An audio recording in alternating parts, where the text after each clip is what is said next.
ਸਤਿ ਸ਼੍ਰੀ ਅਕਾਲ, ਤੁਸੀਂ ਜੁੜੇ ਹੋਏ ਹੋ ਪੰਜਾਬੀ USA ਦੇ ਨਾਲ ਤੇ ਮੈਂ ਹਾਂ ਪ੍ਰਵੀਨ ਸ਼ਰਮਾ ਲੈ ਕੇ ਹਾਜ਼ਰ ਹਾਂ ਪ੍ਰੋਗਰਾਮ ਖਬਰ ਤੇ ਨਜ਼ਰ। ਖਬਰ ਤੇ ਨਜ਼ਰ ਪ੍ਰੋਗਰਾਮ ਦੇ ਵਿੱਚ ਕੀ ਅਹਿਮ ਤੇ ਕਈ ਖਾਸ ਖਬਰਾਂ ਨੂੰ ਲੈ ਕੇ ਚਰਚਾ ਕਰਨ ਦੇ ਲਈ ਜੁੜ ਚੁੱਕੇ ਨੇ ਪੰਜਾਬ ਤੋਂ ਸੀਨੀਅਰ ਪੱਤਰਕਾਰ, ਉੱਘੇ ਲੇਖਕ ਅਤੇ ਸਰਗਰਮ ਸਮਾਜਿਕ ਕਾਰਕੁਨ ਦੀਪਕ ਸ਼ਰਮਾ ਜਨਾਰਥਲ ਜੀ। ਸ਼ਰਮਾ ਸਤਿ ਸ਼੍ਰੀ ਅਕਾਲ, ਸਵਾਗਤ ਹੈ ਜੀ ਪੰਜਾਬੀ USA ਤੇ। ਸਤਿ ਸ਼੍ਰੀ ਅਕਾਲ ਪ੍ਰਵੀਨ ਜੀ, ਸਾਰੇ ਦਰਸ਼ਕਾਂ ਨੂੰ ਸਰੋਤਿਆਂ ਨੂੰ ਪਿਆਰ ਭਰੀ ਸਤਿ ਸ਼੍ਰੀ ਅਕਾਲ। ਸਤਿ ਸ਼੍ਰੀ ਅਕਾਲ ਜੀ। ਪ੍ਰੋਗਰਾਮ ਦੇ ਵਿੱਚ ਅੱਗੇ ਵਧਣ ਤੋਂ ਪਹਿਲਾਂ ਧੰਨਵਾਦ ਕਰਦੇ ਚਲੀਏ ਸਪਾਂਸਰਸ ਦਾ, ਜਿਹੜੇ ਜ਼ਰੀਆ ਬਣਦੇ ਨੇ ਇਹਨਾਂ ਪ੍ਰੋਗਰਾਮਾਂ ਨੂੰ ਤੁਹਾਡੇ ਤੱਕ ਪਹੁੰਚਾਉਣ ਦੇ ਲਈ। ਖਾਲਸਾ ਇੰਸ਼ੋਰੈਂਸ ਏਜੰਸੀ ਵਾਲੇ, ਜਿਨ੍ਹਾਂ ਤੋਂ ਤੁਸੀਂ ਹਰ ਤਰੀਕੇ ਦੀ ਇੰਸ਼ੋਰੈਂਸ ਲੈ ਸਕਦੇ ਹੋ। ਇੰਸ਼ੋਰੈਂਸ ਬਾਰੇ ਪਤਾ ਕਰਨ ਦੇ ਲਈ ਇਹਨਾਂ ਦਾ ਨੰਬਰ ਹੈ 408-272-2500। ਇਹ 1992 ਤੋਂ ਲਗਾਤਾਰ ਇੰਸ਼ੋਰੈਂਸ ਬਿਜ਼ਨਸ ਦੇ ਵਿੱਚ ਸ਼ਾਨਦਾਰ ਸੇਵਾਵਾਂ ਦੇ ਰਹੇ ਨੇ ਤੇ ਅਮਰੀਕਾ ਭਰ ਦੇ ਵਿੱਚ ਇੰਸ਼ੋਰੈਂਸ ਕਰਦੇ ਨੇ। ਓਬਾਮਾ ਕੇਅਰ, ਮੈਡੀਕੇਅਰ ਜਾਂ ਫਿਰ ਕਵਰਡ ਕੈਲੀਫੋਰਨੀਆ ਬਾਬਤ ਪਾਲਿਸੀ ਕਰਵਾਉਣ ਦੇ ਲਈ, ਸਲਾਹ ਲੈਣ ਦੇ ਲਈ ਅੱਜ ਹੀ ਕਾਲ ਕਰੋ 408-272-2500 ਤੇ। ਟਰਕੀਨ ਇਮੀਗ੍ਰੇਸ਼ਨ ਲਾ ਫਰਮ ਵਾਲੇ ਜੇ ਟਰਕੀਨਾ, ਟੋਨੀ ਟਰਕੀਨਾ ਦੇ ਨਾਲ ਤੁਸੀਂ US ਇਮੀਗ੍ਰੇਸ਼ਨ ਬਾਬਤ ਕੋਈ ਵੀ ਸਲਾਹ ਕਰਨੀ ਹੈ ਤੇ ਇਹਨਾਂ ਦਾ ਨੰਬਰ ਹੈ 415-909-0503। Gurdeep Singh Birdi Clovis, Mandeep Singh San Jose, Onkar Singh Fresno, Gurnam Singh Antelope, Jarnail Singh Seattle, Mandeep Dhillon Yuba City ਤੇ ਲਾਲੀ ਸਿੰਘ ਗਰੇਵਾਲ ਫਰੀਮਾਉਂਟ ਤੋਂ। ਇਹਨਾਂ ਸਾਰੇ ਹੀ ਸਪਾਂਸਰਸ ਦਾ ਬਹੁਤ ਬਹੁਤ ਧੰਨਵਾਦ। ਤੇ ਜੇਕਰ ਤੁਸੀਂ ਵੀ ਪੰਜਾਬੀ USA ਦੇ ਇਹਨਾਂ ਪ੍ਰੋਗਰਾਮਾਂ ਨੂੰ ਸਪਾਂਸਰ ਕਰਨਾ ਚਾਹੁੰਦੇ ਹੋ ਤਾਂ ਸਟੂਡੀਓ ਦਾ ਨੰਬਰ ਹੈ 408-272-5200। ਅੱਜ ਦਾ ਖਬਰ ਤੇ ਨਜ਼ਰ ਪ੍ਰੋਗਰਾਮ ਸਾਲ 2026 ਦੀ 11 ਫਰਵਰੀ ਦਾ ਪ੍ਰੋਗਰਾਮ ਹੈ ਤੇ ਦਿਨ ਅੱਜ ਬੁੱਧਵਾਰ ਹੈ। ਗੱਲ ਕਰੀਏ ਸ਼ੁਰੂ ਸਰਕਾਰ ਤੋਂ। ਸੰਸਦ ਦੇ ਵਿੱਚ ਕਹਿੰਦੇ ਸਰਕਾਰ ਬੁਰੇ ਤਰੀਕੇ ਨਾਲ ਘਿਰ ਗਈ ਹੈ ਤੇ ਸਵਾਲ ਵੀ ਵੱਡਾ ਉੱਠ ਖੜਾ ਕਿ ਸਰਕਾਰ ਨੇ ਦੇਸ਼ ਵੇਚ ਦਿੱਤਾ ਜੀ। ਪ੍ਰਵੀਨ ਜੀ, 11ਵੇਂ ਦਿਨ ਜਾ ਕੇ ਸੰਸਦ ਦੇ ਵਿੱਚ ਚਰਚਾ ਸ਼ੁਰੂ ਹੁੰਦੀ ਹੈ ਜੀ। ਮਤਲਬ 10 ਦਿਨ ਤੁਸੀਂ ਮੁਲਕ ਦੇ ਸੂਬਿਆਂ ਦੇ ਉਹਨਾਂ ਦੇ ਅਧਿਕਾਰਾਂ ਦੇ ਰੋਲ ਕੇ ਰੱਖ ਦਿੱਤੇ। ਨਾ ਪ੍ਰਸ਼ਨ ਕਾਲ ਹੈ ਨਾ ਜ਼ੀਰੋ ਅਵਰ ਨਾ ਕੋਈ ਬਾਤ। ਮਤਲਬ ਤੁਸੀਂ ਇਹ ਦੇਖੋ ਕਿ ਵਿਰੋਧੀ ਧਿਰ ਦਾ ਲੀਡਰ ਰਾਸ਼ਟਰਪਤੀ ਦੇ ਭਾਸ਼ਣ ਤੇ ਬੋਲਣ ਨਹੀਂ ਦਿੱਤਾ ਤੇ ਪ੍ਰਧਾਨ ਮੰਤਰੀ ਬੋਲਿਆ ਨਹੀਂ ਜੀ, ਹੈ ਨਾ। ਸਹੀ ਹੈ। ਸੋ ਕੈਸੀ ਸਥਿਤੀ ਹੈ। ਫਿਰ ਉਹ ਤੋਂ ਬਾਅਦ ਬਜਟ ਤੇ ਚਰਚਾ ਨਹੀਂ ਜੀ। ਕਹਿੰਦੇ ਜੀ ਮਤਲਬ ਸੱਤਾਧਾਰੀ ਧਿਰ ਇਹ ਕਹਿੰਦੀ ਹੈ ਕਿ ਵਿਰੋਧੀ ਧਿਰ ਖਲਲ ਪਾਉਂਦੀ ਹੈ ਜੀ, ਉਹ ਕੰਮ ਨਹੀਂ ਹੋਣ ਦਿੰਦੀ। ਵਿਰੋਧੀ ਧਿਰ ਕਹਿੰਦੀ ਵੀ ਤੁਸੀਂ ਜਿਹੜੇ ਕੰਮ ਲਈ ਸੰਸਦ ਵਾਰੀ ਉੱਥੇ ਗੱਲ ਨਹੀਂ ਹੋਣ ਦਿੰਦੇ ਕਿ ਜੇ ਇੱਥੇ ਨਹੀਂ ਗੱਲ ਕਰਨੀ ਤਾਂ ਫਿਰ ਹੋਰ ਕਿੱਥੇ ਗੱਲ ਕਰਨੀ ਹੈ ਜੀ। ਚਲੋ ਕੱਲ ਆਖਰ ਉਹ ਦਿਨ ਆਇਆ ਕਿ ਜੀ ਵਿਰੋਧੀ ਧਿਰ ਦੇ ਲੀਡਰ ਦੇ ਹੱਥ ਮਾਈਕ ਆਇਆ ਤੇ ਕੱਲ ਲੱਗਿਆ ਕਿ ਪਹਿਲੀ ਵਾਰ ਉਹਨੇ ਵਿਰੋਧੀ ਧਿਰ ਦਾ ਰੋਲ ਨਿਭਾਇਆ। ਰਾਹੁਲ ਗਾਂਧੀ ਨੇ ਜਿਵੇਂ ਨੁਕਤਾ ਦਰ ਨੁਕਤਾ ਗੱਲ ਛੋਈ ਜੀ ਤੇ ਖਾਸ ਕਰਕੇ ਅਮਰੀਕਾ ਨਾਲ ਹੋਏ ਵਪਾਰ ਡੀਲ ਦੇ ਹਵਾਲੇ ਨਾਲ ਉਹਨਾਂ ਨੇ ਸਾਹਮਣੇ ਤੱਥ ਰੱਖੇ ਤੇ ਉਹਦਾ ਅਸਰ ਵੀ ਨਜ਼ਰ ਆਉਣ ਲੱਗਿਆ। ਜੀ ਜੀ। ਤੁਸੀਂ ਇਹ ਦੇਖੋ ਕਿ ਉਹਨਾਂ ਨੇ ਕਿਹਾ ਵੀ ਕਿ ਤੁਸੀਂ ਇਹਦੇ ਵਿੱਚ ਕਿਸਾਨੀ ਵਾਲਾ ਸਾਰਾ ਸੌਦਾ ਵੇਚਤਾ, ਤੁਸੀਂ ਮੁਲਕ ਦੀ ਕਿਸਾਨੀ ਮਾਰਤੀ ਜੀ, ਹੈ ਨਾ। ਸਾਰਾ ਕੁਛ ਦਾਲਾਂ ਵੀ ਨੇ ਜੀ ਇਹਦੇ ਵਿੱਚ ਬਾਕੀ ਮਤਲਬ ਹੋਰ ਫਸਲਾਂ ਵੀ ਨੇ ਜੀ, ਸਹਾਇਕ ਧੰਦੇ ਵਾਲੀਆਂ ਚੀਜ਼ਾਂ ਵੀ ਨੇ, ਤੁਸੀਂ ਲੁਕੋ ਰਹੇ ਹੋ। ਫਿਰ ਉਹਨਾਂ ਨੇ ਅਹਿਮ ਗੱਲ ਤੇ ਗੱਲ ਕੀਤੀ ਕਿ ਵੀ ਜਦੋਂ ਤੁਸੀਂ ਮੁਲਕ ਦਾ ਡਾਟਾ ਹੀ ਵੇਚਤਾ, ਸਾਰੀ ਇਨਫੋਰਮੇਸ਼ਨ ਵਿਅਕਤੀਆਂ ਦੀ ਨਾਗਰਿਕਾਂ ਦੀ ਵੇਚਤੀ ਤੇ ਫਿਰ ਬਚੂਗਾ ਕੀ। ਕਹਿੰਦੇ ਸੌਦਾ ਕੀਤਾ ਮੁਲਕ ਦਾ। ਕਹਿੰਦੇ ਕਿ ਗੀਤ ਭਾਰਤ ਮਾਤਾ ਦੇ ਗਾਣੇ ਤੇ ਭਾਰਤ ਮਾਤਾ ਤੁਸੀਂ ਵੇਚਤੀ। ਹੁਣ ਇਹਦਾ ਅਸਰ ਸੀ ਜਾਂ ਕੀ ਸੀ ਕਿ ਜਵਾਬ ਦੇਣ ਲਈ ਨਿਰਮਲਾ ਸੀਤਾਰਮਣ ਆਈ, ਅਨੁਰਾਗ ਠਾਕੁਰ ਆਇਆ, ਹੋਰ ਬੋਲੇ, ਹੈ ਨਾ। ਤੇ ਪਰ ਰਾਹੁਲ ਗਾਂਧੀ ਨੇ ਹਰਦੀਪ ਪੁਰੀ, ਅਵਾਨੀ ਅਡਾਨੀ, ਐਪਸਟੀਨ ਫਾਈਲ, ਸੋ ਸਾਰੇ ਦਾ ਜ਼ਿਕਰ ਕੀਤਾ ਤੇ ਉਹ ਤੇ ਕੰਨੀ ਕਤਰਾਉਂਦੇ ਵੀ ਨਜ਼ਰ ਆਏ। ਪਰ ਅਸਰ ਇਹ ਹੋਇਆ ਕਿ ਜੀ ਟਰੰਪ ਨੇ ਕੁਝ ਨਰਮੀ ਦਿਖਾਈ ਹੈ। ਹੁਣ ਉਹ ਕਹਿੰਦੇ ਜੀ ਮਤਲਬ ਦਾਲਾਂ ਜ਼ੀਰੋ ਟੈਰਿਫ ਤੇ ਨਹੀਂ, ਹੈ ਨਾ। ਅਮਰੀਕਾ ਤੋਂ ਆਯਾਤ ਉੱਤੇ ਸ਼ਰਤਾਂ 'ਚ ਅਸੀਂ ਢਿੱਲ ਦੇ ਰਹੇ ਹਾਂ, ਮਤਲਬ, ਹੈ ਨਾ।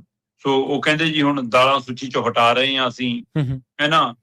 ਤੇ ਜਾਂ ਮਤਲਬ ਬਾਕੀ ਚੀਜ਼ਾਂ ਜਦੋਂ ਕਿ ਅਜੇ ਹੈਗੀਆਂ ਨੇ, ਉਹਦੇ ਵਿੱਚ ਮੱਕੀ ਹੈਗੀ ਆ, ਲਾਲ, ਹੈ ਨਾ, ਬਾਜਰਾ ਹੈਗਾ, ਮਤਲਬ ਜਿਵੇਂ, ਹੈ ਨਾ, ਅਖਰੋਟ ਹੈਗੇ ਆ, ਫਰੂਟ ਹੈਗਾ, ਤੇਲ ਹੈਗੀਆਂ, ਹੋਰ ਬਹੁਤ ਚੀਜ਼ਾਂ ਹੈਗੀਆਂ ਨੇ, ਮਤਲਬ। ਪਰ ਫਿਰ ਵੀ ਫਿਰ ਟ੍ਰੇਡ ਰਾਸ਼ੀ ਜਿਹੜੀ ਉਹਦੇ ਵਿੱਚ ਸ਼ਾਮਲ ਸੀਗੀ, ਹੈ ਨਾ, ਉਸ ਦਾ ਕੰਟੈਂਟ ਵੀ ਇੱਕ ਤਰੀਕੇ ਨਾਲ ਬਦਲਿਆ ਗਿਆ।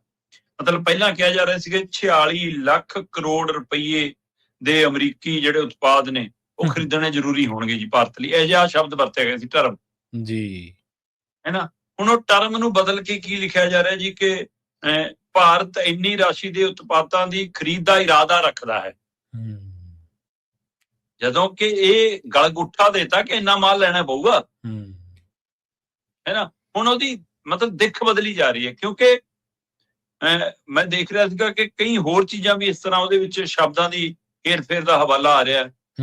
ਅਜੇ ਤੱਕ ਭਾਰਤ ਨੇ ਉਹ ਖਰੜਾ ਜਨਤਕ ਨਹੀਂ ਕੀਤਾ, ਭਾਰਤ ਸਰਕਾਰ ਨੇ ਉਹ ਖਰੜੇ ਨੂੰ ਜਨਤਕ ਨਹੀਂ ਕੀਤਾ।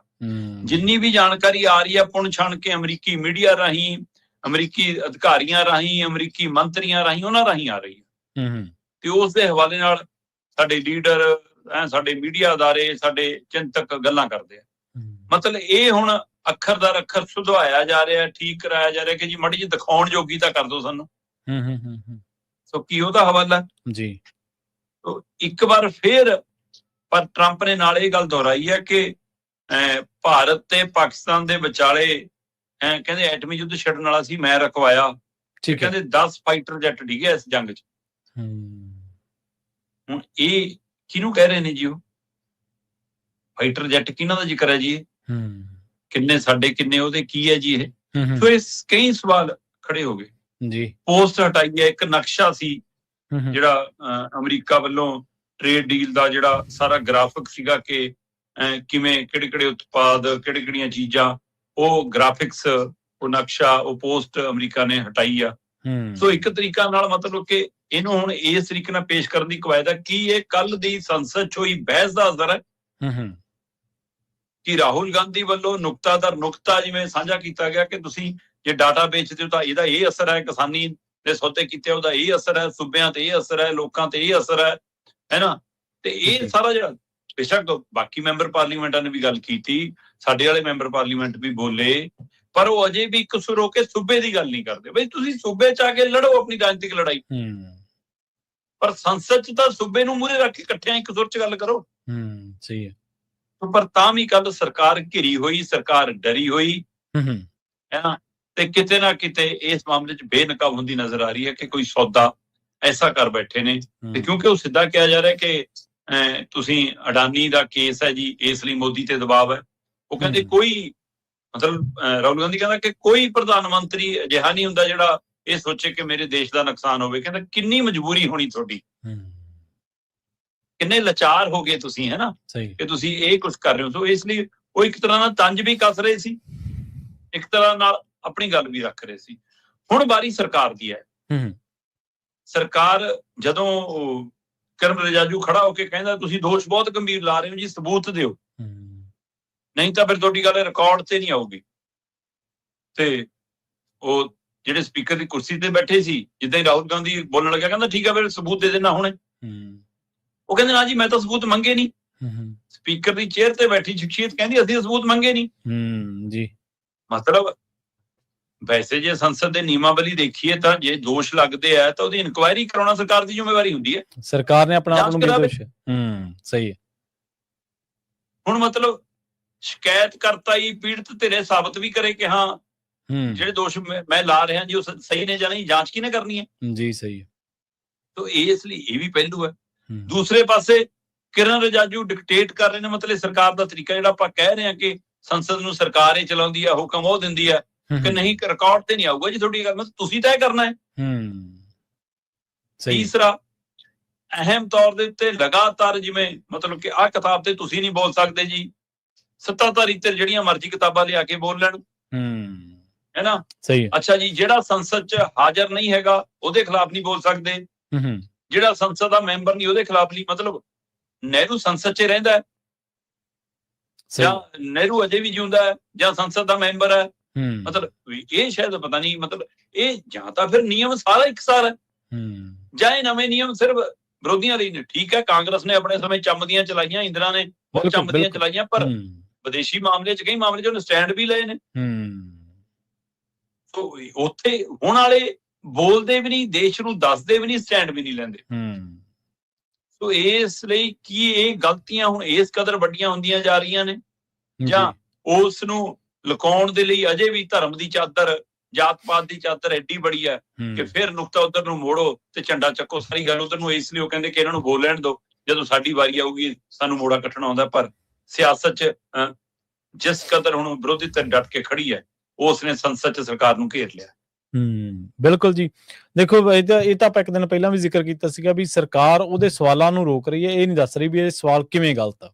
ਸਰਕਾਰ ਦਾ ਦੱਸਣਾ ਇਹੀ ਕੰਮ ਹੈ। ਸਰਕਾਰ ਦੂਜੇ ਬੰਦੇ ਨੇ ਨਹੀਂ ਇਹ ਸਾਬਤ ਕਰਨਾ ਹੁੰਦਾ ਕਿ ਸਰਕਾਰ ਦੋਸ਼ੀ ਹੈ, ਸਰਕਾਰ ਨੇ ਸਾਬਤ ਕਰਨਾ ਹੁੰਦਾ ਕਿ ਮੈਂ ਦੋਸ਼ੀ ਨਹੀਂ ਆ ਇਸ ਮਾਮਲੇ ਦੇ ਵਿੱਚ, ਮੇਰੇ ਆ ਜਿਹੜੇ ਦੋਸ਼ ਹੁਣ ਉਹਨੇ ਕਿਹਾ ਜੀ ਕਿ ਤੁਸੀਂ ਦੇਸ਼ ਵੇਚਤਾ, ਨਿਰਮਲਾ ਸੀਤਾਰਮਣ ਕਹਿੰਦੀ ਜੀ ਮੋਦੀ ਨੇ ਨਹੀਂ ਕਾਂਗਰਸ ਨੇ ਦੇਸ਼ ਵੇਚਿਆ, ਹੈ ਨਾ, ਤੇ ਵੀ ਜਿਹੜੇ ਤੁਹਾਡੇ ਦੇ ਸਵਾਲ ਖੜੇ ਤੁਸੀਂ ਉਹਦਾ ਜਵਾਬ ਦੇ ਦਿਓ, ਉਹਦੇ ਤੱਥ ਰੱਖ ਦਿਓ। ਦੇਸ਼ ਆਪੇ ਤੈਅ ਕਰ ਲੂਗਾ ਕਿ ਨਲਾਇਕ ਕੌਣ ਸੀ ਵੱਧ, ਕਾਂਗਰਸ ਕੇ ਤੁਸੀਂ। ਸਹੀ ਗੱਲ, ਬਿਲਕੁਲ।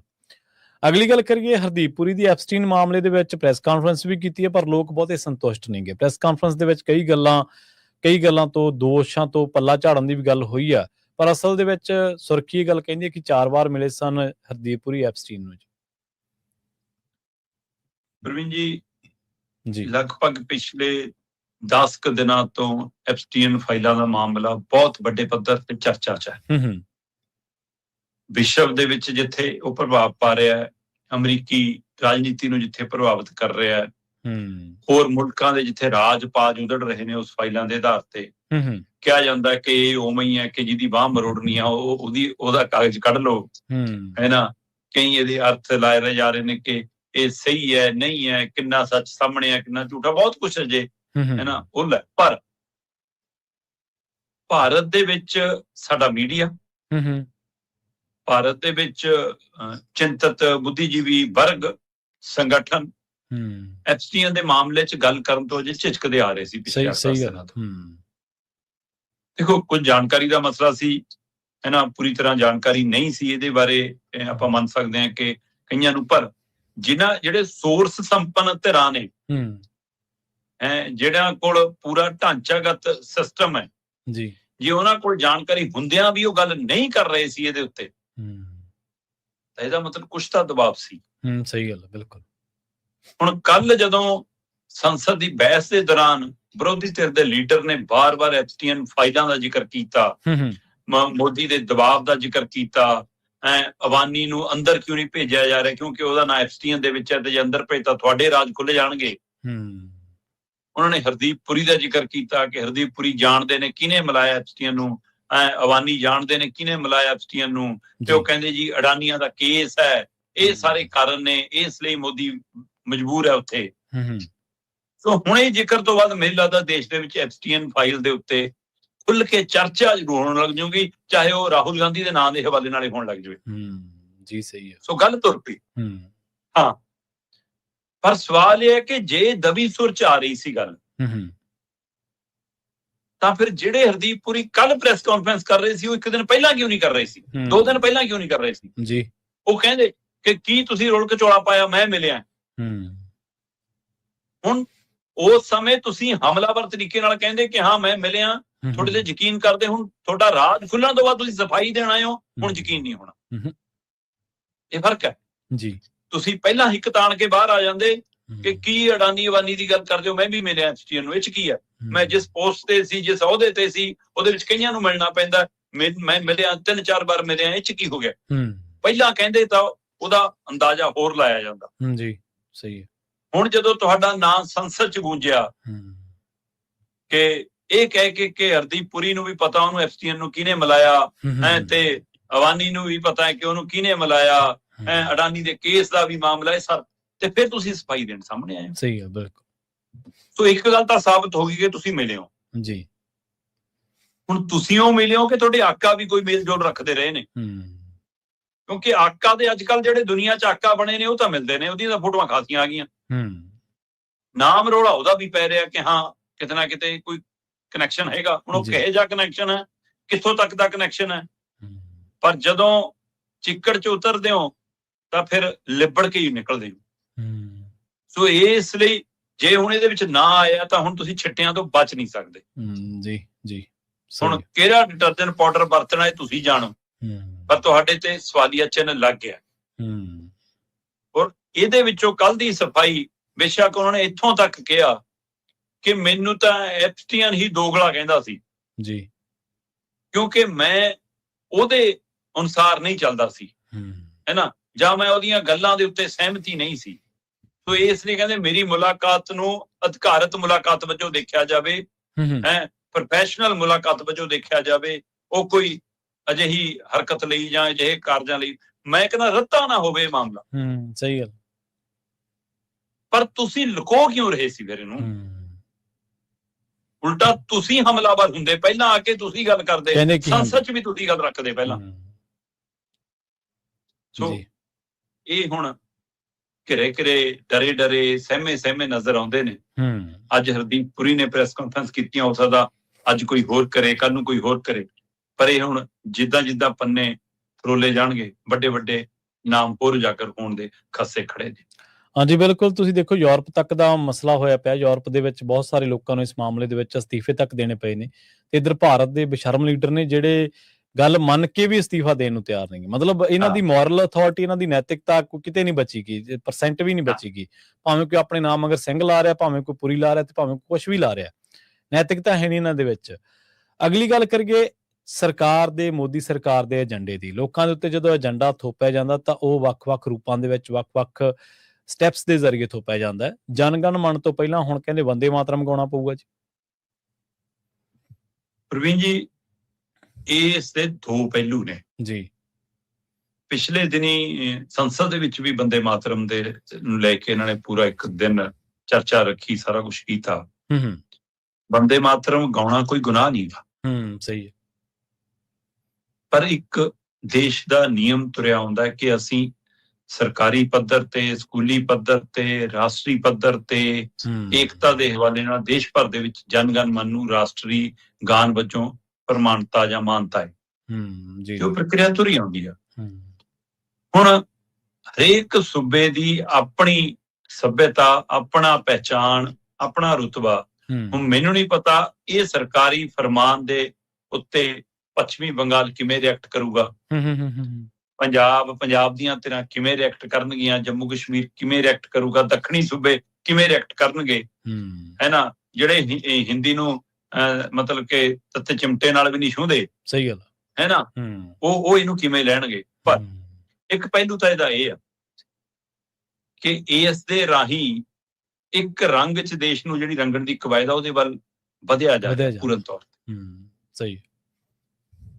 ਹੁਣ ਜਨ ਗਣ ਮਨ ਸਾਡਾ 52 ਸਕਿੰਟ ਦੇ ਵਿੱਚ ਪੂਰਾ ਹੋਣ ਵਾਲਾ ਰਾਸ਼ਟਰੀ ਗਾਨ ਹੈ। ਇਹਨੂੰ ਜਿਹਨੂੰ ਰਾਸ਼ਟਰੀ ਗੀਤ ਦਾ ਦਰਜਾ ਦਿੱਤਾ ਹੋਇਆ, ਗੀਤ ਤਾਂ ਗੀਤ ਹੈ, ਤੁਸੀਂ ਉਹਨੂੰ ਰਾਸ਼ਟਰੀ ਗੀਤ ਦਿੱਤਾ ਤਾਂ ਗੀਤ ਤਾਂ ਕਿਸੇ ਰੂਪ 'ਚ ਵੀ ਗਾਇਆ ਬਜਾਇਆ ਜਾ ਸਕਦਾ। ਬਿਲਕੁਲ। ਹੁਣ ਤੁਸੀਂ ਕਹਿੰਦੇ ਸਾਵਧਾਨ ਖੜਨਾ ਪਊਗਾ ਜੀ, ਤੇ ਗਾਉਣਾ ਵੀ ਜਨ ਗਣ ਮਨ ਤੋਂ ਪਹਿਲਾਂ ਪਊਗਾ। ਹੁਣ ਪੰਜਾਬ ਦੇ ਸਕੂਲਾਂ ਦੇ ਵਿੱਚ ਜੇ ਪ੍ਰਾਰਥਨਾ ਦੇ ਵਿੱਚ, ਸਵੇਰ ਦੀ ਸਭਾ ਦੇ ਵਿੱਚ, ਹੈ ਨਾ, ਤੁਸੀਂ ਕਹਿੰਦੇ ਹੋ ਸਕੂਲ ਦੀ ਦਿਨ ਸ਼ੁਰੂ ਹੋਣ ਤੋਂ ਪਹਿਲਾਂ, ਜਨ ਗਣ ਤੋਂ ਪਹਿਲਾਂ ਰਾਸ਼ਟਰੀ ਗੀਤ ਗਾਉਣਾ ਹੈ ਜੀ, ਇਹ ਜਨ ਗਣ ਮਨ ਤੋਂ ਪਹਿਲਾਂ, ਮਤਲਬ ਵੰਦੇ ਮਾਤਰਮ, ਤਾਂ ਫਿਰ ਕੀ ਤੁਸੀਂ ਇਹ ਕਹਿੰਦੇ ਹੋ ਕਿ ਜੀ ਦੇਸ਼ ਵਿਆਪਰ ਮੋਹੇ ਗਾਉਣਾ ਬੰਦ ਕਰ ਦੋ? ਸਹੀ। ਸਾਡੇ ਸਕੂਲਾਂ 'ਚ ਤਾਂ ਜ਼ਿਆਦਾਤਰ ਉਹ ਹੁੰਦਾ ਜੀ। ਜਾਂ ਤੁਸੀਂ ਇਹ ਕਹੋਗੇ ਉਹ ਵੀ ਰੱਖ ਲਓ ਤੇ ਇਹ ਵੀ ਸ਼ਾਮਲ ਕਰ ਲਓ, ਹੈ ਨਾ। ਹੁਣ ਇਹਦੇ ਨਾਲ ਤੁਸੀਂ ਇੱਕ ਰੰਗ 'ਚ ਰੰਗਣ ਦੀ ਕਵਾਇਦ ਦੇ ਵਿੱਚ ਇੱਥੋਂ ਤੱਕ ਆ ਗਏ ਕਿ ਤੁਸੀਂ ਰਾਸ਼ਟਰੀ ਗੀਤ ਨੂੰ ਰਾਸ਼ਟਰਗਾਨ ਦੇ ਬਰਾਬਰ ਲਿਆ ਖੜਾ ਕੀਤਾ। ਸਹੀ ਹੈ। ਨਿਯਮ ਕੀ ਹੈ? ਨਿਯਮ ਹੈਗਾ ਜੀ ਕਿ ਜਦੋਂ ਜਿੱਥੇ ਤਿਰੰਗਾ ਲਹਿਰਾਇਆ ਜਾਵੇ, ਤਿਰੰਗੇ ਦੀ ਅਗਵਾਈ 'ਚ ਮਾਰਚ ਕੱਢਿਆ ਜਾਵੇ, ਉੱਥੇ ਜੀ ਵੰਦੇ ਮਾਤਰਮ ਜਨ ਗਣ ਮਨ ਤੋਂ ਪਹਿਲਾਂ ਗਾਇਆ ਜਾਊਗਾ। ਜਿੱਥੇ ਰਾਸ਼ਟਰਪਤੀ ਆਵੇ, ਰਾਸ਼ਟਰਪਤੀ ਦੇ ਭਾਸ਼ਣ ਤੋਂ ਪਹਿਲਾਂ ਜਾਂ ਬਾਅਦ ਦੇ ਵਿੱਚ, ਜਦੋਂ ਵੀ ਜਨ ਗਣ ਮਨ ਕਰਨੀ ਉਹ ਤੋਂ ਪਹਿਲਾਂ ਵੰਦੇ ਮਾਤਰਮ ਗਾਇਆ ਜਾਊਗਾ। ਜਦੋਂ ਰਾਜਪਾਲ ਦੇ ਇਹ ਜਿਹੇ ਸਮਾਗਮ ਹੋਣ ਤਾਂ ਉੱਥੇ ਵੀ ਇਹ ਪ੍ਰਕਿਰਿਆ ਇਸੇ ਤਰ੍ਹਾਂ ਦੁਹਰਾਈ ਜਾਊਗੀ। ਜੇ ਉਹ ਉੱਚ ਪੱਧਰੀ ਜਿਹੜੇ ਜਿਵੇਂ ਮਤਲਬ ਪਦਮ ਸ਼੍ਰੀ, ਪਦਮ ਭੂਸ਼ਣ, ਹੈ ਨਾ, ਇਸ ਤਰ੍ਹਾਂ ਦੇ ਇਸ ਪੱਧਰ ਦੇ ਸਨਮਾਨ ਦਿੱਤੇ ਜਾਂਦੇ ਨੇ, ਉੱਥੇ ਵੀ ਜੀ ਰਾਸ਼ਟਰ ਗਾਨ ਤੋਂ ਮਤਲਬ ਪਹਿਲਾਂ ਰਾਸ਼ਟਰੀ ਗੀਤ ਵਜੋਂ ਇਹਨੂੰ ਗਾਇਆ ਜਾਊਗਾ। ਹੁਣ ਵੰਦੇ ਮਾਤਰਮ ਤੁਸੀਂ ਪੂਰੀ ਤਰ੍ਹਾਂ ਥੋਪਤਾ, ਇਹ ਪੂਰਾ 3 ਮਿੰਟ 10 ਸਕਿੰਟ ਦਾ ਜੀ, ਮਤਲਬ 190 ਸਕਿੰਟ। ਹੁਣ 190 ਸਕਿੰਟ ਤੁਹਾਡੇ ਲਈ ਇਹ ਲਾਜ਼ਮੀ ਹੈ ਕਿ ਤੁਸੀਂ ਸਾਵਧਾਨ ਮੁਦਰਾ 'ਚ ਖੜਨਾ ਹੈ, ਔਰ ਚਾਹੇ ਗਾਉਣਾ ਹੈ ਤੇ ਚਾਹੇ ਵਜਾਉਣਾ ਹੈ। ਮਤਲਬ ਜੇ ਤਾਂ ਆਪ ਗਾ ਸਕਦੇ ਹੋ ਤਾਂ, ਨਹੀਂ ਟੇਪ ਰਿਕਾਰਡ ਤੇ ਲਾਓ, ਕੈਸਟ ਲਾਓ, YouTube ਤੇ ਖੋਲ ਕੇ ਲਾਓ, ਮੋਬਾਈਲ 'ਚ ਲਾਓ, ਜਿਵੇਂ ਮਰਜ਼ੀ ਚਲਾਓ, ਹੈ ਨਾ। ਜਾਂ ਗਾਉਣਾ ਹੈ ਜਾਂ ਵਜਾਉਣਾ ਹੈ ਤਾਂ ਤੁਹਾਨੂੰ ਉਨੀ ਦੇਰ ਸਾਵਧਾਨ ਮੁਦਰਾ 'ਚ ਖੜਨਾ ਪਊਗਾ। ਇਹ ਹਦਾਇਤ ਆ। ਇਹਦਾ ਮਤਲਬ ਤੁਸੀਂ ਉਹਨੂੰ ਰਾਸ਼ਟਰ ਗਾਨ ਦੀ ਮਾਨਤਾ ਦੇ ਦਿੱਤੀ ਆ। ਜੀ, ਸਹੀ ਹੈ। ਸਵਾਲ ਇਹ ਆ ਸੋ ਇਸ ਲਈ ਫਿਰ ਖਾਸ ਗੱਲ ਇਹ ਹੈ ਕਿ ਕਹਿੰਦੇ ਜੀ 6 ਪਹਿਰੇ ਪੂਰੇ ਗਾਉਣੇ ਪੈਣਗੇ। ਮਤਲਬ ਅੱਜ ਦੀ ਤਰੀਕ ਦੇ ਵਿੱਚ ਸੰਸਕ੍ਰਿਤ ਨੂੰ ਥੋਪਣ ਦੀ ਤਿਆਰੀ ਹੈ ਜਾਂ ਇਹਨੂੰ ਰਟਾਇਆ ਜਾਊਗਾ। ਕਿੰਨੇ ਗਹਿਰਾਈ ਚ ਇਹਦੇ ਅਰਥ ਲੋਕ ਸਮਝ ਪਾਉਣਗੇ, ਕਿਵੇਂ ਦਾ ਉਚਾਰਨ ਸਹੀ ਕਰ ਪਾਉਣਗੇ, ਕਿੰਨੇ ਹੀ ਸਵਾਲ ਖੜੇ ਨੇ। ਪਰ ਉਹਦੇ ਵਿੱਚੋਂ ਵੀ ਕਿਤੇ ਇਹਦੇ ਨਾਲ ਟਕਰਾਅ ਤਾਂ ਨਹੀਂ ਸੇੜਨਾ ਚਾਹੁੰਦੀ ਸਰਕਾਰ। ਖੁਦ ਚਾਹੁੰਦੀ ਹੈ ਕਿ ਟਕਰਾਅ ਵਧੇ ਤੇ ਅਸੀਂ ਲਾਈਨ ਖਿੱਚ ਕੇ ਲੋਕਾਂ ਨੂੰ ਪਰੇ ਕਰੀਏ ਕਿ ਲਓ ਜੀ ਇਹਨਾਂ ਨੂੰ ਧੱਕ, ਜਿਹੜੇ ਪਹਿਲਾਂ ਹੀ ਘੱਟ ਗਿਣਤੀਆਂ ਨੂੰ ਪਰੇ ਕੀਤਾ ਗਿਆ ਹੈ ਨਾ। ਆਪਾਂ ਪਹਿਲਾਂ ਵੀ ਗੱਲ ਕਰਕੇ ਹਟੇ ਕਿ ਬੋਧੀ ਜੈਨੀ ਤਾਂ ਤੁਸੀਂ ਉਹ ਧਰਮ ਇੱਕ ਤਰ੍ਹਾਂ ਨਾਲ ਰਲੇਵਾਂ ਹੀ ਕਰ ਲਿਆ ਜਬਰੀ ਤਰੀਕੇ ਨਾਲ ਹੈ, ਤੇ ਮੁਸਲਿਮ ਧਰਮ ਨੂੰ ਤੁਸੀਂ ਧੱਕ ਕੇ ਕੰਧ ਨਾਲ ਲਾਇਆ ਵਾ, ਤੇ ਇਹਦੇ ਨਾਲ ਤੁਸੀਂ ਉਹ ਲਾਈਨ ਹੋਰ ਗੂੜੀ ਕਰੋਗੇ ਹੈ ਨਾ। ਤੁਸੀਂ ਟਕਰਾਅ ਪੈਦਾ ਕਰਨ ਦੀ ਕੋਸ਼ਿਸ਼ ਕਰੋਗੇ। ਤੇ ਇਸੇ ਤਰ੍ਹਾਂ ਕੱਲ ਨੂੰ ਸਿੱਖ ਸੰਸਥਾਵਾਂ ਸਿੱਖ ਜਥੇਬੰਦੀਆਂ ਤੇ ਕੀ ਰਿਐਕਸ਼ਨ ਦੇਖਣ ਵਾਲੀ ਗੱਲ ਹੋ ਹੈ ਨਾ। ਫਿਰ ਉਹਦੇ ਤੇ ਕੀ ਹੁੰਦਾ ਕਿ ਪੰਜਾਬ ਦੇ ਵਿੱਚ ਵੀ ਤੁਸੀਂ ਸਕੂਲਾਂ 'ਚ ਵਰਗ ਵੰਡ ਕਰਾ ਦੋਗੇ ਜੀ ਕਿ ਇੱਕ ਪਾਸੇ ਬੰਦੇ ਮਾਤਰਮ ਚੱਲੇ, ਦੂਏ ਪਾਸੇ ਦੇਸ਼ ਅੰਮ੍ਰਿਤ ਹੋਏ, ਛੱਲੇ ਤੇ ਟਕਰਾਅ ਕਰਾਓਗੇ ਤੁਸੀਂ। ਸਹੀ ਹੈ। ਸੋ ਇਹਦੇ ਪਿੱਛੇ ਮਨਸ਼ਾ ਸ਼ਰਾਰਤੀ ਤਾਂ ਨਹੀਂ, ਜਾਂ ਮਨਸ਼ਾ ਦੇਸ਼ ਨੂੰ ਇੱਕ ਰੰਗ 'ਚ ਰੰਗਣਾ ਤੇ ਇੱਕ ਨੁਕਤਾ ਤਾਂ ਇਹ ਹੈ। ਦੂਸਰਾ ਨੁਕਤਾ, ਇਹ ਫਰਮਾਨ ਲਗਭਗ 26-27 ਜਨਵਰੀ ਦੇ ਨੇੜੇ ਤੇੜੇ ਕਹਿੰਦੇ ਪ੍ਰਵਾਨ ਚੜਿਆ ਹੋਇਆ, ਪਰ ਜਨਤਕ ਤੌਰ ਤੇ ਸਾਹਮਣੇ 11 ਫਰਵਰੀ ਨੂੰ ਕਿਉਂ ਆਇਆ? ਉਸ ਦਿਨ ਜਦੋਂ ਸੰਸਦ 'ਚ ਸਰਕਾਰ ਘਿਰ ਗਈ ਸੀ। ਸਹੀ ਹੈ। ਜਦੋਂ ਦੇਸ਼ ਦੇ ਵਿੱਚ ਐਪਸਟੀਨ ਫਾਈਲਾਂ ਦੇ ਮਾਮਲੇ 'ਚ ਸਰਕਾਰ ਦੀ ਫਜ਼ੀਅਤ ਹੋ ਰਹੀ ਸੀ, ਜਦੋਂ ਅਮਰੀਕਾ ਡੀਲ ਦਾ ਮਾਮਲਾ, ਲੋਕਾਂ ਨੂੰ ਸੱਚ ਨਾ ਦੱਸਣ ਦਾ ਮਾਮਲਾ, ਤੁਸੀਂ ਵੱਡੇ ਤੌਰ ਤੇ ਘਿਰ ਗਏ ਸੀ। ਹੁਣ ਉਹ ਸਾਰੇ ਮਾਮਲਿਆਂ ਦੇ ਉੱਤੇ ਜੇ ਦੇਸ਼ ਦੇ ਵਿੱਚ ਇਹ ਮੁੱਦੇ ਨੂੰ ਹਵਾ ਦਿੱਤੀ ਜਾਂਦੀ ਹੈ, ਤੂਲ ਦਿੱਤੀ ਜਾਂਦੀ ਹੈ, ਮੁੱਦਾ ਵੱਡਾ ਬਣ ਜਾਂਦਾ ਹੈ ਨਾ, ਤਾਂ ਫਿਰ ਉਹ ਸਾਰੀਆਂ ਨਲਾਇਕੀਆਂ ਜਿਹੜੀਆਂ ਪੂਰੇ ਮੁਲਕ ਤੇ ਅਸਰ ਪਾਉਂਦੀਆਂ ਨੇ, ਉਹ ਦਬੀ ਸੁਰ ਦੇ ਵਿੱਚ ਪਾਸ ਹੋ ਕੇ ਲੰਘ ਜਾਣਗੀਆਂ। ਸੋ ਕੀ ਐਨ ਸਹੀ ਸਮੇਂ ਇਹ 11 ਫਰਵਰੀ ਨੂੰ ਜਾਣਬੁੱਝ ਕੇ ਉਹਨੂੰ ਕੱਲ ਸਾਹਮਣੇ ਲਿਆਂਦਾ ਗਿਆ ਕਿ ਇਸ ਤਰੀਕੇ ਨਾਲ ਆਪਾਂ ਖੇਲਾ ਕਰੀਏ ਕਿ ਬਰਾਬਰ ਇਹ ਮੁੱਦਾ ਆਪਣੇ ਚੈਨਲਾਂ ਤੇ ਚੱਲੇ, ਲੋਕਾਂ 'ਚ ਚੱਲੇ ਤੇ ਲੋਕਾਂ 'ਚ ਚਰਚਾ ਦਾ ਮੁੱਦਾ ਬਣ ਜਾਵੇ, ਕਿਉਂਕਿ ਇਹ ਸਿੱਧਾ ਮੁੱਦਾ ਜਿਹੜਾ ਸਿੱਧਾ ਲੋਕਾਂ ਨੂੰ ਸਮਝ ਆਉਂਦਾ, ਉਹ ਟੇਢਾ ਨੇ, ਉਹਦੀਆਂ ਡੀਲ ਨੇ, ਉਹਦੀਆਂ ਆਸਾਨ ਭਾਸ਼ਾ 'ਚ ਲੋਕ ਜਾਣਨਾ ਚਾਹੁੰਦੇ ਨੇ ਹੈ ਨਾ। ਉਹ ਜਦੋਂ ਤੱਕ ਥੱਲੇ ਤੱਕ ਜਾਊਗਾ ਤਦ ਤੱਕ ਇਹ ਮੁੱਦਾ ਲੋਕਾਂ 'ਚ ਟਕਰਾਅ ਨਾ ਪੈਦਾ ਕਰ ਜਾਵੇ। ਸੋ ਟਕਰਾਅ ਪੈਦਾ ਕਰਨ ਦੀ ਨੀਤ ਨਾਲ ਲਿਆਂਦਾ ਕਿ ਦੇਸ਼ ਨੂੰ ਇੱਕ ਰੰਗ 'ਚ ਰੰਗਣ ਦੀ ਨੀਤ ਨਾਲ ਲਿਆਂਦਾ, ਜਾਂ ਆਪਣੀਆਂ ਨਲਾਇਕੀਆਂ ਨੂੰ ਲੁਕਾਉਣ ਲਈ ਇਹ ਮੁੱਦਾ ਉਸ ਸਮੇਂ ਕੱਢ ਕੇ ਲਿਆਂਦਾ। ਤੇ ਇਹ ਤੇ ਕਈ ਮਾਇਨੇ ਨੇ ਜਨਾਬ। ਬਿਲਕੁਲ, ਜਦੋਂ ਮੁੱਦੇ ਬਿਨਾਂ ਵਜ੍ਹਾ ਪੈਦਾ ਕੀਤੇ ਗਏ ਹੁਣ ਸਰਕਾਰਾਂ ਵੱਲੋਂ, ਤਾਂ ਉਹਨਾਂ ਦੇ ਮਾਇਨੇ ਤਾਂ ਕਈ ਨਿਕਲਦੇ ਨੇ ਸ਼ਰਮਾ ਜੀ। ਅਗਲੀ ਗੱਲ ਕਰੀਏ ਡੇਰਾ ਮੁਖੀ ਦੀ ਬੈਠਕਾਂ ਦੀ ਤੇ ਰਾਜਪਾਲ ਦੀ ਸਫਾਈ ਦੇ ਬਾਰੇ। ਖਾਸਾ ਚਰਚਿਤ ਹੋ ਗਿਆ ਅੱਜ ਕੱਲ੍ਹ ਡੇਰਾ ਬਿਆਸ ਮੁਖੀ ਜੀ। ਦੇਖੋ, ਆਪਾਂ ਲਗਾਤਾਰ ਗੱਲ ਕਰਦੇ ਆ ਰਹੇ ਹਾਂ, ਡੇਰਾ ਬਿਆਸ ਇੱਕ ਵੱਖਰੀ ਵਿਧਾ ਨਾਲ ਚੁੱਪਚਾਪ ਸ਼ਾਂਤੀ ਦੇ ਤਰੀਕੇ ਨਾਲ ਚੱਲਣ ਵਾਲਾ ਡੇਰਾ ਮੰਨਿਆ ਜਾਂਦਾ ਰਿਹਾ ਜੀ। ਔਰ ਇਹਦੇ ਵਿੱਚ ਬੇਸ਼ੱਕ ਕਿਸੇ ਸਮੇਂ ਕੁਝ ਪੰਥਕ ਟਕਰਾਅ ਵਾਲੇ ਮਾਹੌਲ ਵੀ ਬਣੇ, ਪਰ ਉਹਨੂੰ ਸਹਿਜ ਲਿਆ ਗਿਆ, ਸੰਭਾਲ ਲਿਆ ਗਿਆ ਸਮਝ ਰਹਿੰਦਿਆਂ। ਤੇ ਉਸ ਤੋਂ ਬਾਅਦ ਮਤਲਬ ਕਿ ਡੇਰਾ ਚੁੱਪਚਾਪ ਤਰੀਕੇ ਨਾਲ ਆਪਣੀ ਜਾਇਦਾਦ, ਆਪਣੀ ਧਨ ਦੌਲਤ, ਆਪਣੇ ਸ਼ਰਧਾਲੂ ਉਹਦੇ ਵਿੱਚ ਇਜ਼ਾਫਾ ਕਰਦਾ, ਸੂਬੇ ਤੋਂ ਨਿਕਲ ਕੇ ਸੂਬਿਆਂ ਚੋਂ ਨਿਕਲ ਕੇ ਮੁਲਕ ਚੋਂ ਨਿਕਲ ਕੇ ਮੁਲਕਾਂ 'ਚ ਹੈ ਨਾ, ਇਸ ਤਰ੍ਹਾਂ ਪਸਾਰਾ ਕਰਦਾ ਰਿਹਾ ਤੇ ਉਹ ਬਰਕਰਾਰ ਹੈ। ਹੁਣ ਇਹ ਨੇੜਤਾ ਰਾਜਨੀਤਿਕ ਇੱਛਾ ਸ਼ਕਤੀ ਵਾਲੀ ਨੇੜਤਾ, ਇਹ ਸਰਗਰਮੀ ਰਾਜਨੀਤਿਕ ਸ਼ਕਤੀ ਹਾਸਲ ਕਰਨੀ ਵਾਲੀ ਸਰਗਰਮੀ ਹੈ। ਇਹ ਪਹਿਲ ਕਦਮੀ, ਸੱਤਾ ਦੇ ਨੇੜੇ ਜਾਣਾ, ਦਿੱਲੀ ਦੇ ਤਖਤ ਨੂੰ ਮਤਲਬ ਕਿ ਨਾਲ ਉਂਗਲ ਫੜ ਕੇ ਉਹਨਾਂ ਦੇ ਤੁਰ ਪੈਣਾ, ਇਹ ਸਾਰਾ ਕੁਛ ਜਿਹੜੀ ਦਰਿਆਈ ਜ਼ਮੀਨ ਦੱਬੀ ਹੈ ਉਹ ਬਚਾਉਣ ਲਈ। ਸੋ ਕਿੰਨੇ ਮਾਮਲੇ ਇਹਦੇ ਨਾਲ ਸਵਾਲ ਖੜੇ ਹੋ ਰਹੇ ਨੇ ਕਿ ਕੀ ਆਪਣੀ ਮਤਲਬ ਕਿ ਆਪਣੀ ਧਿਰ ਨੂੰ ਮਜ਼ਬੂਤ ਰੱਖਣ ਲਈ, ਜਾਂ ਕਿਸੇ ਧਿਰ ਨੂੰ ਮਜ਼ਬੂਤ ਕਰਨ ਲਈ, ਜਾਂ ਆਪਣਾ ਪੱਲਾ ਬਚਾਉਣ ਲਈ, ਜਾਂ ਕਿਸੇ ਦੀ ਕਸ਼ਤੀ ਪਾਰ ਲਾਉਣ ਲਈ ਕਿਹੜਾ ਡੀਲ ਹੈ, ਕਿਹੜਾ ਸਮਝੌਤਾ? ਕਿਤੇ ਇੱਥੇ ਵੀ ਕੋਈ ਵਪਾਰਕ ਸਮਝੌਤਾ ਤਾਂ ਨਹੀਂ ਜਿਹੜਾ ਲੁਕੋਇਆ ਜਾ ਰਿਹਾ?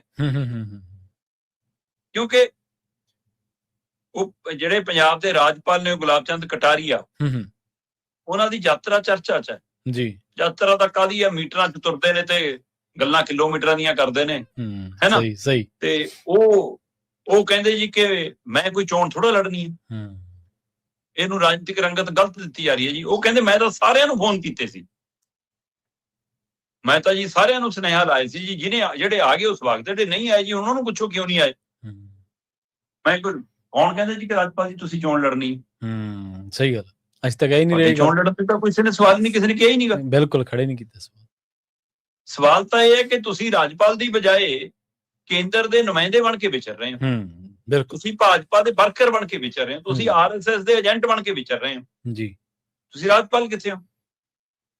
ਜੇ ਸੂਬੇ ਦੇ ਵਿੱਚ ਨਸ਼ਾ ਤੁਹਾਨੂੰ ਗੰਭੀਰ ਮੁੱਦਾ ਲੱਗਦਾ ਹੈ ਤੇ ਸਰਕਾਰ ਨੂੰ ਤਲਬ ਕਰ ਲਓ, ਬੁਲਾਓ ਮੁੱਖ ਮੰਤਰੀ ਨੂੰ, ਕਰੋ ਬੈਠਕ, ਕਰੋ ਅਫਸਰਾਂ ਨੂੰ ਮੀਟਿੰਗ ਚੰਡੀਗੜ੍ਹ ਦੇ ਵਿੱਚ ਲਾਓ ਹਦਾਇਤਾਂ। ਤੇ ਜੇ ਤੁਹਾਡੇ ਪੈਦਲ ਤੁਰਨ ਨਾਲ ਖਤਮ ਹੁੰਦਾ ਨਸ਼ਾ, ਫਿਰ ਜਨਾਬ ਪੈਰੀ ਚੱਪਲ ਨਾ ਪਾਓ, ਤੁਰੇ ਰਹੋ। ਫਿਰ ਇਹ ਨਟੰਕੀ ਨਾ ਕਰੋ ਜੀ। ਪੰਜਾਬ ਨੂੰ ਇੰਨਾ ਮੂਰਖ ਨਾ ਸਮਝੋ ਕਿ ਉਹ ਸਮਝੇ ਨਾ ਕਿ ਤੁਸੀਂ ਇੱਕ ਪਾਸੇ ਸੁਖਬੀਰ ਬਾਦਲ, ਦੂਏ ਪਾਸੇ ਅਸ਼ਵਨੀ ਸ਼ਰਮਾ ਤੇ ਵਿਚਾਲੇ ਡੇਰਾ ਬਿਆਸ ਮੁਖੀ ਗੁਰਮੀਤ ਸਿੰਘ, ਆਪਣਾ ਡੇਰਾ ਬਿਆਸ ਮੁਖੀ ਬਾਬਾ ਗੁਰਿੰਦਰ ਸਿੰਘ ਢਿੱਲੋਂ। ਇਹ ਸਭ ਸਮਝਦੇ ਆ ਪੰਜਾਬ ਦੇ ਲੋਕ। ਸਹੀ।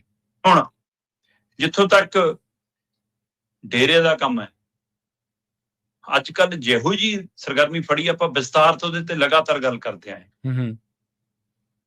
ਪਰ ਇਸੇ ਯਾਤਰਾ ਦੇ ਦਰਮਿਆਨ ਇੱਕ ਸਕੂਲ ਦੇ ਵਿੱਚ ਅਸ਼ਵਨੀ ਸ਼ਰਮਾ ਦੇ ਨਾਲ ਗੁਲਾਬ ਚੰਦ ਕਟਾਰੀਆ ਤੇ ਹੋਰ ਬੀਜੇਪੀ ਲੀਡਰ ਤੇ ਉਹਨਾਂ ਦੇ ਵਿੱਚ ਬਾਬਾ ਗੁਰਿੰਦਰ ਸਿੰਘ ਢਿੱਲੋਂ ਜੀ। ਕਿਹੜਾ ਮੰਥਨ ਹੈ ਜੀ ਇਹ ਦੱਸੋ? ਸਹੀ ਆ। ਤੇ ਪਹਿਲਾਂ ਤੁਸੀਂ ਜੇਲ੍ਹ 'ਚ ਮਿਲਣ ਗਏ ਸੀ ਵਿਕਰਮ ਮਜੀਠੀਆ ਨੂੰ, ਹੁਣ ਵਿਕਰਮ ਮਜੀਠੀਆ ਪਰਿਵਾਰ ਸਾਹਮਣੇ ਤੁਹਾਨੂੰ ਮਿਲਣ ਆਇਆ।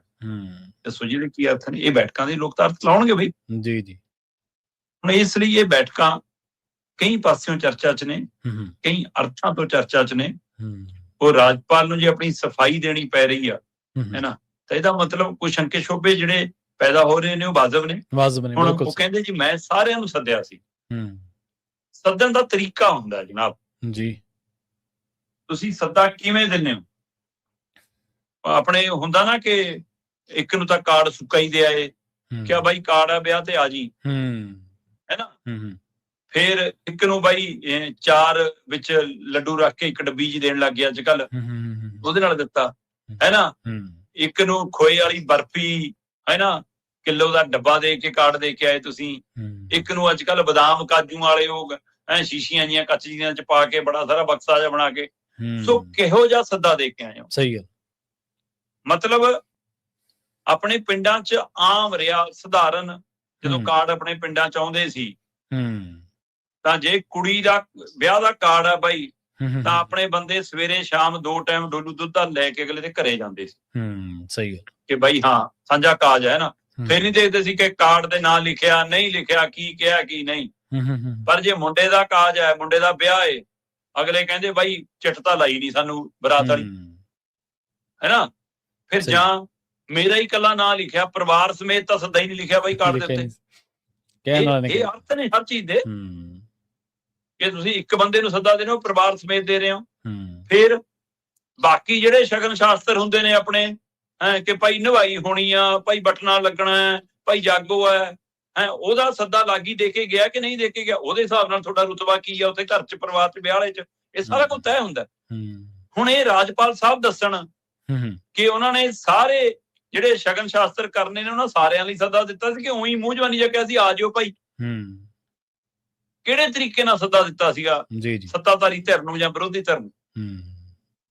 ਤੇ ਜਿਹੜੇ ਤਰੀਕੇ ਨਾਲ ਸੁਖਬੀਰ ਬਾਦਲ ਨੂੰ ਸੱਦਾ ਦਿੱਤਾ ਜਾਂ ਬੀਜੇਪੀ ਲੀਡਰਸ਼ਿਪ ਜਿਹੜੀ ਤੁਰੀ ਫਿਰਦੀ ਹੈ, ਇਹਨਾਂ ਦਾ ਸੱਦਾ ਹੋਰ ਤਰ੍ਹਾਂ। ਕਿਉਂਕਿ ਇਹ ਸੱਦਾ ਨਹੀਂ ਜਨਾਬ, ਉਹ ਪ੍ਰਬੰਧਕ ਨੇ ਤੁਹਾਡੇ ਪ੍ਰੋਗਰਾਮ ਦੇ। ਜੀ ਜੀ ਸਹੀ ਹੈ। ਸਾਧਨ ਸੰਪੰਨ ਪੰਜਾਬ ਦੇ ਟੈਕਸ ਜੋ ਸਰਕਾਰ ਤੋਂ ਲੈ ਕੇ ਵਰਤਣੇ ਆ ਤੁਸੀਂ, ਹੈ ਨਾ, ਤੇ ਉਹਦੇ ਸਾਧਨ ਸੰਪੰਨ ਵਰਤ ਕੇ ਪ੍ਰਬੰਧਕ ਤੌਰ ਤੇ ਤੁਸੀਂ ਆਪਣੇ ਨਾਲ ਟੀਮ ਲੈ ਕੇ ਫਿਰਨੀ ਹੈ ਬੀਜੇਪੀ ਦੀ, ਤੇ ਕੰਮ ਕਰਨਾ ਵੀ ਸੁਸਾਇਟੀ ਦੇ ਲਈ ਬੀਜੇਪੀ ਦਾ ਗਰਾਊਂਡ। ਸਹੀ ਬਈ ਜੇ 50 ਕਿਲੋਮੀਟਰ ਦਾ ਦਾਇਰਾ ਉਹਨਾਂ ਕੋਲ ਹੈ, ਸਰਹੱਦ ਉਹਨਾਂ ਕੋਲ ਹੈ, ਤੇ ਨਸ਼ਾ ਸਰਹੱਦ ਪਾਰ ਤੋਂ ਆਉਂਦਾ ਹੈ, ਮੁਦਰਾ ਪੋਰਟ ਗੁਜਰਾਤ ਤੋਂ ਆਉਂਦਾ ਹੈ, ਫਿਰ ਜਨਾਬ ਅਮਿਤ ਸ਼ਾਹ ਨੂੰ ਪੁੱਛੋ ਜਾ ਕੇ ਪੰਜਾਬ 'ਚ ਯਾਤਰਾ ਨਾ ਕਰੋ। ਸਹੀ ਗੱਲ, ਬਿਲਕੁਲ। ਤੇ ਜਾਂਦੇ ਜਾਂਦੇ ਗੱਲ ਕਰੀਏ ਨਵੀਂ ਪਿਰਤ ਦੀ ਜਿਹੜੀ ਹੁਣੇ ਸ਼ੁਰੂ ਹੋਈ ਹੈ, ਮੋਹਾਲੀ ਦੇ ਕਹਿੰਦੇ 16 ਸਕੂਲ ਜਿਹੜੇ ਨੇ ਖਾਲੀ ਕਰਵਾਉਣੇ ਪਏ ਨੇ ਜੀ। ਜੀ ਅਫਸੋਸ ਹੈ ਤਾਂ ਮਤਲਬ ਸਾਨੂੰ ਗੱਲ ਕਰਦਿਆਂ ਸ਼ਰਮ ਆਉਣ ਲੱਗ ਪਈ, ਪਰ ਸਾਡੀ ਸਿਆਸੀ ਧਿਰ ਨੂੰ, ਸਾਡੀ ਪ੍ਰਸ਼ਾਸਨਿਕ ਧਿਰ ਨੂੰ, ਸਾਡੀਆਂ ਸੁਰੱਖਿਆ ਏਜੰਸੀਆਂ ਨੂੰ ਰੱਤਾ ਸ਼ਰਮ ਨਹੀਂ ਹੈ ਕਿ ਰੋਜ਼ ਅਦਾਲਤਾਂ 'ਚ ਝਾੜਾ ਖਾ ਰਹੇ ਹੋ, ਰੋਜ਼ ਮੀਡੀਆ 'ਚ ਤੁਹਾਡੀ ਮਤਲਬ ਥੂ ਥੂ ਹੁੰਦੀ ਹੈ ਉਹਦੇ ਜੀ। ਬਾਵਜੂਦ ਵੀ ਤੁਸੀਂ ਇਹ ਵਰਤਾਰਾ ਅਜੇ ਤੱਕ ਸਾਹਮਣੇ, ਮਤਲਬ ਇਹ ਕਹਿ ਕੇ ਕਿ ਜੀ ਇਹ ਤਾਂ ਫੇਕ ਈਮੇਲਸ ਨੇ ਜੀ, ਇਹ ਤਾਂ ਡਰਾਉਣ ਲਈ ਨੇ ਜੀ। ਭਈ ਫੇਕ ਵੀ ਕੋਈ ਕਰਦਾ ਹੈ, ਬਿਲਕੁਲ, ਕਿਤੇ ਤਾਂ ਆਉਂਦੇ ਉੱਥੇ ਨਹੀਂ। ਤੱਕ ਕਿਉਂ ਨਹੀਂ ਅੱਪੜ ਪਾਉਂਦੇ? ਹੁਣ ਕੱਲ ਸਕੂਲ ਖੁੱਲਣ ਤੋਂ ਪਹਿਲਾਂ 7:30 ਵਜੇ ਹੀ ਮੋਹਾਲੀ ਦੇ 16 ਦੇ ਕਰੀਬ ਸਕੂਲਾਂ ਨੂੰ ਈਮੇਲ ਤੇ ਧਮਕੀ ਆ ਗਈ। ਸੰਸਦ ਨੂੰ 13 ਫਰਵਰੀ ਲਈ ਕੱਲ ਦਾ ਦਿਨ ਹੈ ਜੀ, ਧਮਕੀ ਦਿੱਤੀ ਹੋਈ ਹੈ ਅਗਲਿਆਂ ਨੇ, ਹੈਨਾ। ਪਹਿਲਾਂ 1:11 ਸੀ, ਕੱਲ ਵਾਲੀ ਚ ਸ਼ਾਇਦ ਸੋਧ ਕਰਕੇ 2:11 ਕਰਤਾ ਜੀ। ਹੈ ਆ ਜੀ ਮੁੱਖ ਮੰਤਰੀ ਨੂੰ ਵੀ ਧਮਕੀ ਹੈ ਜੀ। ਆਪਾਂ ਕਿੰਨੀਆਂ ਅਦਾਲਤਾਂ, ਕਿੰਨੇ ਸਥਾਨ ਲਗਾਤਾਰ ਗੱਲ ਕਰਦੇ ਆਏ। ਹੁਣ ਕੱਲ ਸਵੇਰੇ ਜਦੋਂ 7:30 ਆਏ ਤਾਂ 8 ਵਜੇ ਤੱਕ ਜਦੋਂ ਜਵਾਕ ਸਕੂਲ ਆਉਣ ਲੱਗੇ ਤਦ ਤੱਕ ਰੌਲਾ ਪੈ ਗਿਆ। ਪੁਲਿਸ ਭੱਜ ਨੱਠ ਹੋ ਗਈ। ਠੀਕ ਹੈ, ਮਤਲਬ ਕਿ ਲੋਕਾਂ ਦੀ ਸੁਰੱਖਿਆ ਦੇ ਲਈ, ਹੈਨਾ, ਜਾਨ ਮਾਲ ਦੀ ਰੱਖਿਆ ਦੇ ਲਈ ਚੌਕਸ ਰਹਿਣਾ ਜ਼ਰੂਰੀ ਹੈ। ਨਾ ਹੋਵੇ ਕਿ ਆਪਾਂ ਸ਼ੇਰ ਆਇਆ ਕਹਾਵਤ ਮੰਗ ਸੋਚੀਏ ਕਿ ਚਲੋ ਹੀ ਆਈ ਜਾਂਦਾ ਤੇ ਕਿਸੇ ਨੇ ਸੱਚੀ ਸ਼ੇਰ ਆ ਜਾਵੇ। ਇਸ ਲਈ ਠੀਕ ਹੈ, ਨਿਗਰਾਨੀ। ਹੁਣ ਐਸਐਸਪੀ ਦਾ ਵਿਚਾਰਾ ਭੱਜੂਗਾ ਹੀ। ਹੁਣ ਉਹਦੇ ਪੱਧਰ ਤੇ ਥੋੜਾ ਜੇ ਕਿਸੇ ਨੇ ਸ਼ਰਾਰਤ ਤੇ ਸਾਜ਼ਿਸ਼ ਰਚੀ ਵੀ ਹੈ ਮਿਲ ਕੇ, ਬਿਲਕੁਲ ਕੋਈ ਰਾਜਨੀਤਿਕ ਸਾਜ਼ਿਸ਼ ਵੀ ਹੈ, ਤਾਂ ਉਹ ਐਸਐਸਪੀ ਥੋੜਾ ਦੇ ਵਿੱਚ ਵਿਚਾਰਾ ਨਾਲ ਰਲਾਇਆ ਵਾ ਹੋਣਾ। ਉਹ ਤਾਂ ਕਿਤੇ ਵੱਡੇ ਪੱਧਰ ਤੇ ਖੇਡ ਹੋ ਰਹੀ ਹੋਣੀ। ਉਹ ਤਾਂ ਆਪਣਾ ਇਲਾਕਾ ਵਿਚਾਰਾ ਜ਼ਿਲ੍ਹਾ ਬਚਾਉਂਦਾ ਫਿਰਦਾ ਹੁੰਦਾ ਕਿ ਮੇਰੇ ਖੇਤਰ 'ਚ ਕੋਈ ਵਾਰਦਾਤ ਨਾ ਹੋ ਜਾਵੇ, ਹੈਨਾ। ਉਹ ਤਾਂ ਭੱਜਿਆ ਫਿਰਦਾ ਹੋਊਗਾ ਆਪਣੀ ਟੀਮਾਂ ਲੈ ਕੇ, ਉਹਨੂੰ ਤਾਂ ਸਕੂਲ ਖਾਲੀ ਕਰਾਉਣੇ ਹੀ ਨੇ। ਸਹੀ ਗੱਲ, ਬਿਲਕੁਲ। ਪਰ ਕਦੇ ਸੋਚੋ ਕਿ ਉਹ ਮਾਪਿਆਂ ਤੇ ਕੀ ਬੀਤਦੀ ਹੋਣੀ ਜਿਹੜੇ ਜਵਾਕ ਹੁਣ ਅੱਜ ਛੱਡਣ ਆਉਣਗੇ। ਕੱਲ ਜਿਹੜੇ ਗੇਟ ਤੋਂ ਮੁੜ ਕੇ ਲੈ ਗਏ, ਕੱਲ ਗੇਟ ਖੁੱਲੇ ਨਹੀਂ ਸਕੂਲਾਂ ਦੇ, 16 ਸਕੂਲ ਮੋਹਾਲੀ ਦੇ ਗੇਟ ਨਹੀਂ ਖੁੱਲੇ ਜੀ, ਜਵਾਕ ਗੇਟ ਤੋਂ ਹੀ ਮੋੜ ਦਿੱਤੇ ਗਏ। ਅੱਜ ਜਦੋਂ ਉਹ ਮਾਪੇ ਛੱਡਣ ਆਉਣਗੇ ਤਾਂ ਕਿਹੜੇ ਡਰ ਭੈ ਨਾਲ ਵਾਪਸ ਜਾਣਗੇ ਜਵਾਕ ਛੱਡ ਕੇ ਜੀ? ਬਿਲਕੁਲ। ਫਿਰ ਸਾਡੇ ਇੱਥੇ ਇਹ ਤਾਂ ਹੈ ਨਹੀਂਗਾ ਕਿ ਹਾਂ ਅਸੀਂ ਇੰਨੇ ਵੀ ਵਿਹਲੇ ਆ ਕਿ ਹਾਂ ਜਵਾਕ ਲਾਤਾ ਤੇ ਉਹਨਾਂ ਨੇ ਮੋੜਤਾ, ਅਸੀਂ ਫੇਰ ਘਰ ਨੂੰ ਲੈ ਕੇ। ਕਿਸੇ ਨੇ ਪ੍ਰਵੀਨ ਜੀ ਜਵਾਕ ਛੱਡ ਕੇ ਆਪਣੇ ਦਫ਼ਤਰ ਜਾਣਾ ਹੁੰਦਾ, ਹਾਂਜੀ ਹਾਂਜੀ ਬਿਲਕੁਲ।